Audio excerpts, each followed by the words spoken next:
Carp মাছের মিশ্র চাষ করবেন। এখন এই মিশ্র চাষটি কিভাবে করতে হয়, শতকে কত পিস দিবেন এবং কোন মাছটা কোন স্তরে খাবে, কোন স্তরের মাছ কত পিস দিবেন, এগুলো নিয়ে আজকের ভিডিওটি। তো যারা মাছ চাষ করতে চান, আমি সবসময় বলি মিশ্র মাছ চাষ করুন, তাহলে আপনি একটা ভালো ফলাফল পাবেন। তো আসেন আমরা আজকে কার্প মাছের মিশ্র চাষ নিয়ে কথা বলি।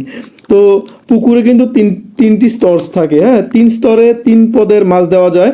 যেমন উপর স্তর, মধ্যস্তর এবং নিচু স্তর। হ্যাঁ, উপর স্তরের মাছ হলো সিলভার এবং কাতল, মধ্যস্তরের মাছ হলো রুই মাছ, আর নিচু স্তরের মাছ হলো মৃগেল, কালীবয়স আর কার্পু। এখন আপনি কোন স্তরে কোন মাছ দিবেন? সিলভার মাছ শতকে 2 পিস আর কাতল মাছ শতকে 1 পিস দিবেন। এটা হলো উপর স্তরের মাছ।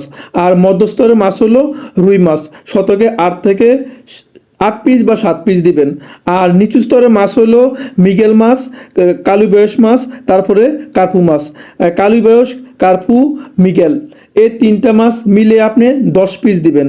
আর যাদের পুকুরে অতিরিক্ত শামুক আছে তারা 4 শতকে বা 5 শতকে 1 পিস করে ব্ল্যাক কাপ মাছ দিবেন।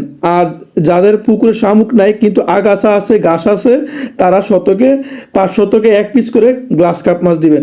এই সব কিছু মেনে যদি আপনি মিশ্র চাষটা দিতে পারেন, কাপ জাতীয় মিশ্র মাছটা, তাইলে আপনি ভালো সফলতা অর্জন করতে পারবেন, মাছ চাষে লাভ করতে পারবেন। তো আজকে ভিডিওটা এই পর্যন্ত।